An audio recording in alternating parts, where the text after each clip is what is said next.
But when I just started and I had no idea what I was doing, I didn't know what else to do. I didn't know how to act. I just knew how to talk. And I think once I started understanding, I was like, well, I don't really want to learn how to act. I just want to keep learning how to talk. And I've always just been such a people studier that I think that, for me, the best schooling I could have ever gotten was watching and listening to the world. I mean, just watching people talk, watching people do different things. So many of the things that I do on screen are things that I've seen other people do that I thought were interesting. You know, like funny things with people's mouths, or when they're upset, things they do with their hands. Like this one time, my friend was crying and she was so upset. She put her hands up and she didn't know what to do with them, and they were just shaking. And I was comforting her, but at the same time, I was like, that was kind of cool. Yeah, I know. I was like, what did you do right there? So I had an emotional scene at the poker house, and almost every time I cried, I did that with my hands, and I don't know, I just pick up from people. I grew up on a horse farm, so I rode a lot of horses, which I hear you like. Horses. Yeah, I do. I like horses. I hear you hate horses. No, what? What? No. Are you drunk? Sorry. No, it would have been a very weird thing to hate horses. No, I don't. So likable. No, I like it. Yeah, but you ride then, right? Yeah, I do. You ever fallen off or been thrown? Yeah, because my parents were cheap, so they never bought trained horses. So it was just kind of. I have a deformed tailbone actually from being thrown off of a horse. You know, I'd heard that. But no, wait a minute. You're telling me that your parents bought wild, unbroken stallions because they were cheaper and let the kids loose on them? Yeah, they were busy. They had more things to worry about. Yeah. Of course. So then you had to break your own horse. Yeah, or my own tailbone. Now, and were you tossed, is that, or kicked? Everything. At one point, the horse was running into a barn, like an abandoned barn, so I had to just jump ship and drop and roll. Yeah. That was the deformed elbow. Now, in Kentucky, do they ride Western or English? I sound like such a redneck. I didn't really ride with a saddle. If we did, we had English and Western saddles, but my mom said that was for the people who like board their horses there, so I wasn't allowed to use any of that, so I just kind of hopped on and went for it. Good idea. Yeah. Did anybody from the county ever come out to the house to talk to mom and dad about... I'm going to get my parents arrested.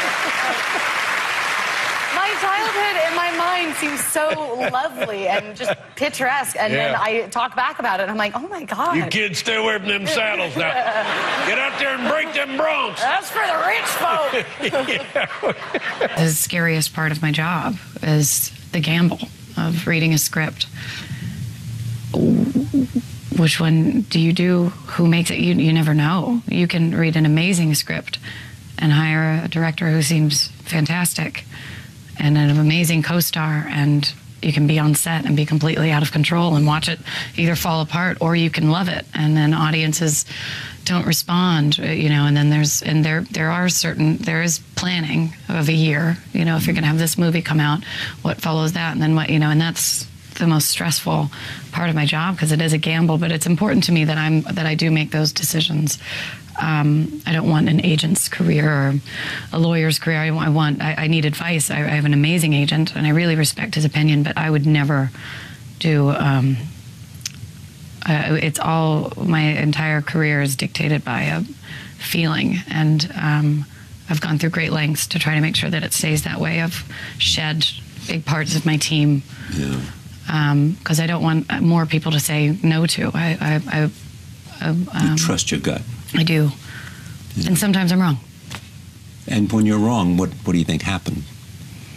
Everything's fine. It happens. In business, there's ups and downs. I would much rather blame myself, though, than go, I shouldn't have listened to that person. At least I go, well, you learned. Yeah, you know why I made the choice, and it turned out to be the wrong choice. Yeah. I've always had this really gross, dangerous mentality of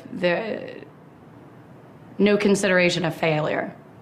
Just never even considering the thought of failing. Like, if I want something, I just go until I get it. And that doesn't always work, but... And she's already created a kind of legacy to be bold in your life. There was a girl she met on the first Hunger Games.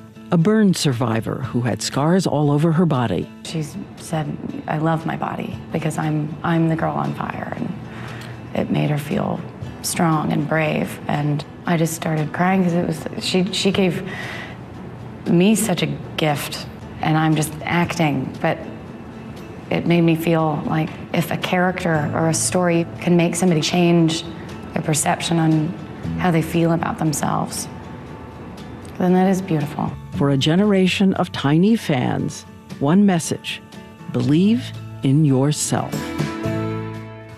I'm really annoying with how I choose things, because it's really like a feeling, which just sounds stupid, but sometimes I've read scripts before that have just recently I read a script that I was sobbing. I've never been so moved by a story, and I thought it was the most beautiful, amazing story, and I just couldn't wait for this movie to get made so that the world could see it, but I just wasn't her. I wasn't the character, and I couldn't.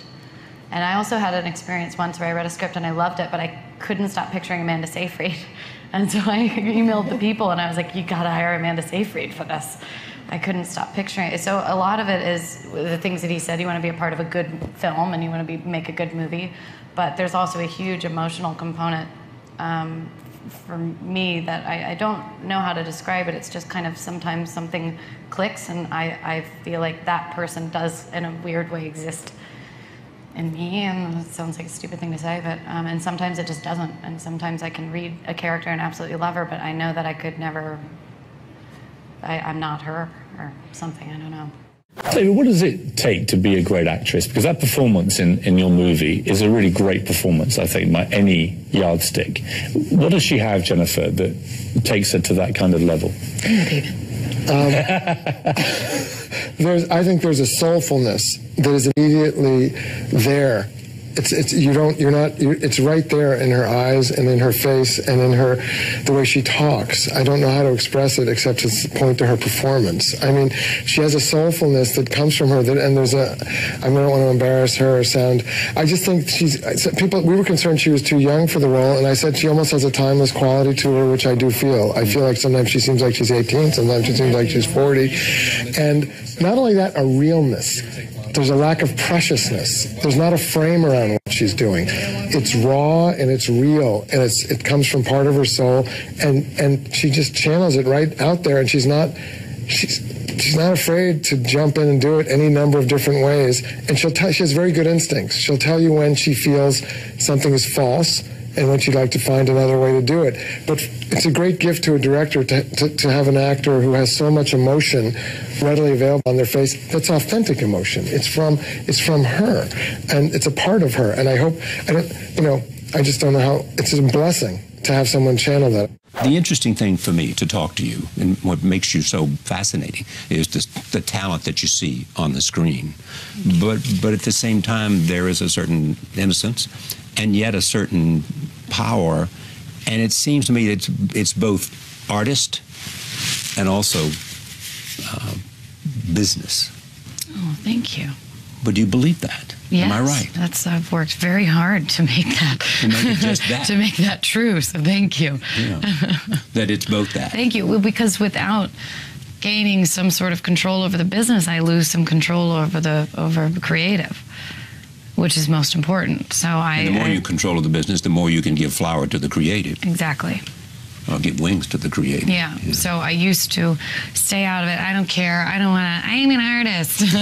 I don't need it, but this is my business now, and it's my, it is important. If my agent always says I'm his only client that never calls him back as soon as because it's my business, and I respect my business. Your agent says you're the only client that calls him back to say immediately. If I have a missed call, I'm probably the only. I return emails, I return phone calls, because you want to know what the options there are. Yes, I've worked really hard to build this, and I want to continue building it, and it's my business, my personal business. So I don't understand how people do slack. Having experienced body image criticism in Hollywood, what is your advice to young girls dealing with the same treatment from their peers, and response to those who judge others based on appearances? Well, screw those people. No, I mean, oh, thanks. Yeah, I mean, it's something that everybody experienced. You know, I experienced it in school before I was famous. It's just, the world has a certain idea of, you know, we see this airbrushed perfect model, and then if you don't look like that, and it's just too easy for people, you know, and then I've got a million ideas coming at the same time, but you just have to look past it. You look how you look and be comfortable. Like, what are you gonna do? Be hungry every single day to make other people happy? That's just dumb.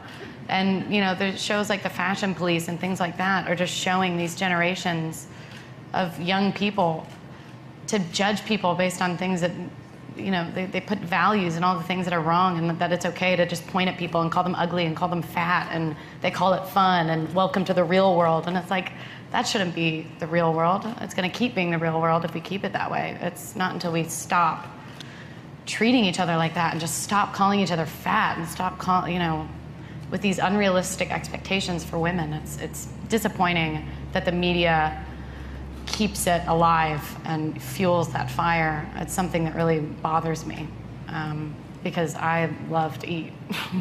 So how was the experience of being directed by David finally? Oh, amazing, like a dream come true. Because when you're such a huge fan of somebody, you build it up so much in your head, you're always prepared to be let down. But he was just the nicest, warmest, sweetest, like, person in the entire world. Just has such a warm, good energy, and then he just directs in this. I've never worked that way, and that's such an incredible thing to do. Is to kind of realize that there's no one or right way to make a movie or direct an actor. So what, did he do something that you particularly liked that you haven't done? Yeah, he would interrupt like any monologue, no matter what it was, no matter how serious, he would go, "Oh, it's such bullshit. It's so bad. It's so bad." Just like, all right, let's do it again. It's just like so funny to be able to, like, because you can be honest, like, on this whole new level. Like, that's why Bradley and I, like, don't want to stop working together, because we can just be like, don't say that, don't wear that, what are you doing? Like, just boss each other around. Yeah, I like him not wasting time and just like cutting the bullshit and just getting real. And because I feel like everybody always treats actors like, as they probably should, emotional like landmines. Everybody's always like tiptoeing around because you never know what's going to set them off. And it's just a job like any other. Like, sometimes you're going to be good and sometimes you're going to be bad. Like, just, I like it when somebody's like, that was bad, do it again. So when he's saying that, he's not just saying about, he's saying it mostly about you guys, not about his script or... No, it's never about his script. It's always about our performance. You just missed the mark. Yeah, no, it'll just be like, you were really bad.